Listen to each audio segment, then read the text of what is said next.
Gaza में Israeli बंधकों की परेड, नेतन्याहू का खौला खून, हमास का बंधक तमाशा, युद्ध विराम तोड़ रहा इजराइल, हमास का हिजबुल्लाह फॉर्मूला, गाजा पर फिर कब्जा। गाजा में एक बार फिर से हमास पर जबरदस्त हमले होने जा रहे हैं। दावा किया जा रहा है कि हमास इस वक्त इजरायली बंधकों की आड़ में पूरी दुनिया के सामने इजराइल को बेइज्जत करने में जुटा है। इधर इजराइल की तरफ से दावा किया गया है कि इजराइल ने 600 से ज्यादा फिलिस्तीनी कैदियों को रिहा करने से साफ इनकार कर दिया है। इस घटना के बाद से गाजा में भीषण जंग फिर शुरू होने जा रही है। 15 महीने तक गाजा में खूनी जंग चली, उसके बाद युद्ध विराम हुआ। इजरायली सेना ने गाजा से हमास की सफाई का दावा किया है, लेकिन जो तस्वीरें इस वक्त गाजा के अलग अलग इलाकों से आ रही है, उन्हें देखकर दुनिया दंग है और इजराइल के प्रधानमंत्री बेन्यामिन नेतन्याहू का खून बुरी तरह से खौल रहा है।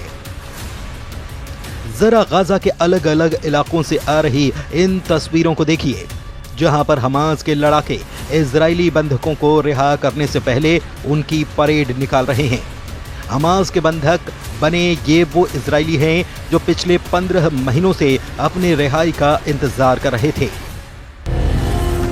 इन तस्वीरों में साफ देखा जा सकता है घबराए डरे हुए इजरायली बंधक हमास के सामने पूरी तरह से बेबस हैं, जबकि हमास के लड़ाके बेहद आधुनिक हथियारों से लैस होकर ऐसे बंधकों को रिहा कर रहे हैं जैसे पूरा इजराइल हमास के सामने गिड़गिड़ा रहा हो।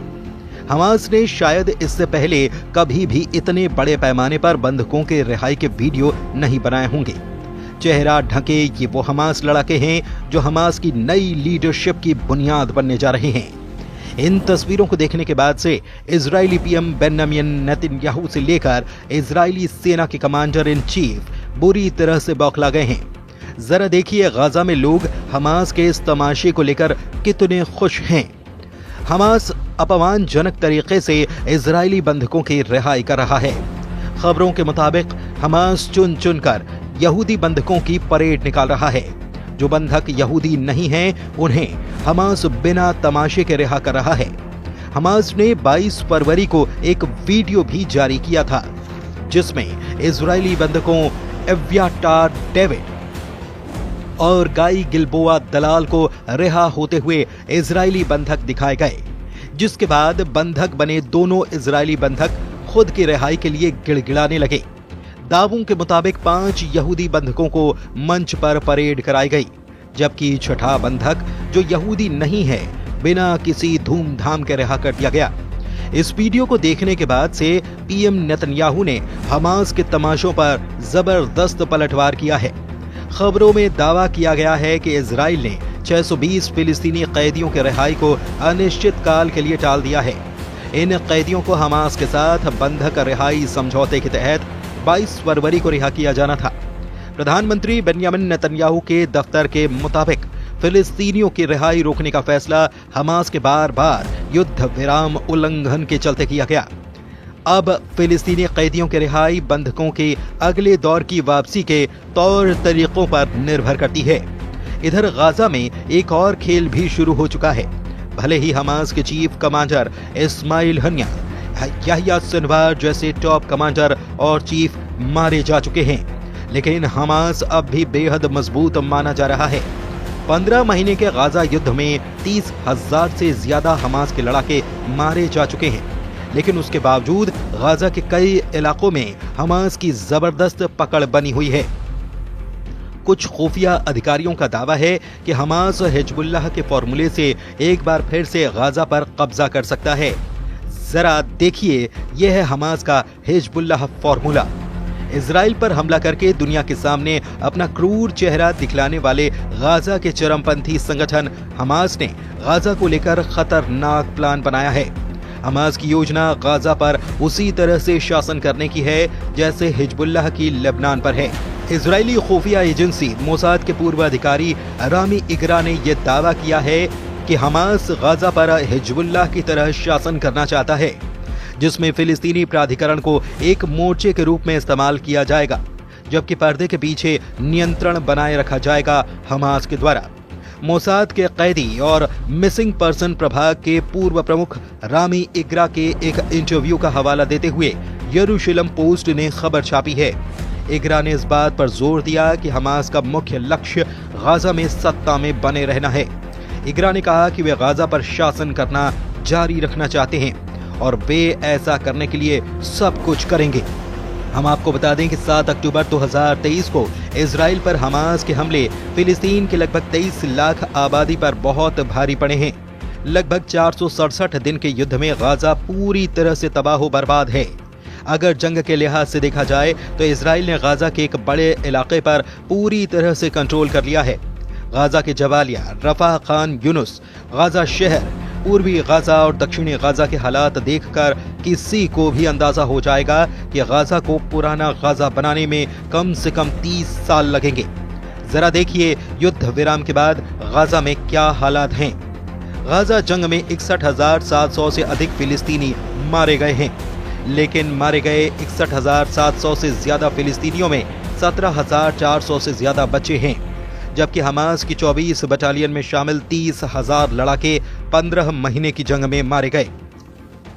गाजा में घरों का मलबा फैला है। मलबे के नीचे इंसानों की हड्डियां भरी पड़ी हैं। एक रिपोर्ट में दावा किया गया कि लगभग 10,000 से ज्यादा लाशें गाजा में दबी पड़ी हैं। गाजा में 15 महीने बाद लागू हुए युद्ध विराम के बाद लोग अपने घरों को लौट रहे हैं, जो इजराइल की बमबारी की वजह से शिविरों में रहने को मजबूर थे। गाजा के लोगों में महीनों बाद वापस अपने घरों को लौटने की खुशी है, लेकिन तबाही का मंजर उनको हताशा में डुबो रहा है। गाजा वासियों को अब वहां सिर्फ और सिर्फ मलबे का ढेर दिखाई दे रहा है, जहां कभी उनके मकान, दुकान, स्कूल और पार्क थे। गाजा वासियों के सामने अपने तबाह शहर में नई जिंदगी शुरू करने की बड़ी चुनौती है। मानवीय मामलों के संयुक्त राष्ट्र के कार्यालय की रिपोर्ट ये कहती है कि गाजा पट्टी में युद्ध के चलते 4,36,000 से ज्यादा इमारतें बमबारी में पूरी तरह से गिर चुकी हैं और 2,76,000 इमारतों को नुकसान हुआ है। गाजा की 90% आबादी इस युद्ध के चलते विस्थापित हुई है। एक अनुमान के मुताबिक गाजा की तबाह इमारतों का मलबा हटाने में ही 10 साल लग सकते हैं। इधर दूसरी तरफ राष्ट्रपति ट्रंप ने भी गाजा में मोर्चा खोल दिया है। भूख से बिलबिलाते, बीमारियों से कराहते और मौसम की मार झेलते फिलिस्तीनियों का रहनुमा बनने को कोई तैयार नहीं है। ट्रंप ने अपनी फिलिस्तीनी चाल से अरब देशों पर गाजा युद्ध थोपना शुरू कर दिया है। खबर है कि मिस्र, सऊदी अरब और जॉर्डन पर ट्रंप ने दबाव बनाना शुरू कर दिया है कि वो अपने अपने देशों में 23 लाख फिलिस्तीनियों को अस्थायी कैंपों में बसाएं। जानकारों का दावा है कि ट्रंप का गाजा प्लान 2 स्टेट समाधान के लिए मौत की घंटी है। पूरे अरब में तबाही का कारण भी ये बन सकता है। एक्सपर्ट्स ने क्यों चेताते हुए कहा है कि ट्रंप ने गाजा पट्टी को खाली करने और यहाँ के लोगों को मिस्र, जॉर्डन और दूसरे अरब देशों में बसाने की बात कही है। ट्रंप का ये प्लान विवादों में घिर गया है। इसका अरब देशों और फिलिस्तीन के साथ दुनिया भर के लोगों ने विरोध कर दिया है। अमेरिका के करीबी जॉर्डन और सऊदी जैसे मुल्क भी इस प्लान को देखकर बौखलाए हुए हैं। ट्रंप के इस फिलिस्तीनी प्लान से अरब देशों में अशांति भी फैल सकती है। हालात ये हैं कि एक तरफ हमास इजरायली बंधकों की रिहाई को तमाशा बना रहा है, तो दूसरी तरफ ट्रंप और नेतन्याहू मिलकर गाजा पर ऐसे प्लान बना रहे हैं जहां हमेशा हमेशा के लिए हमास का सफाया तय है। अब देखना यह है कि हमास के नए हथकंडों से इजराइल निपटता कैसे है। आपको हमारा ये वीडियो कैसा लगा हमें कमेंट करके बताएं और मध्य प्रदेश, छत्तीसगढ़ के साथ साथ देश विदेश की तमाम छोटी बड़ी खबरों के लिए हमारे चैनल को लाइक और सब्सक्राइब जरूर करें।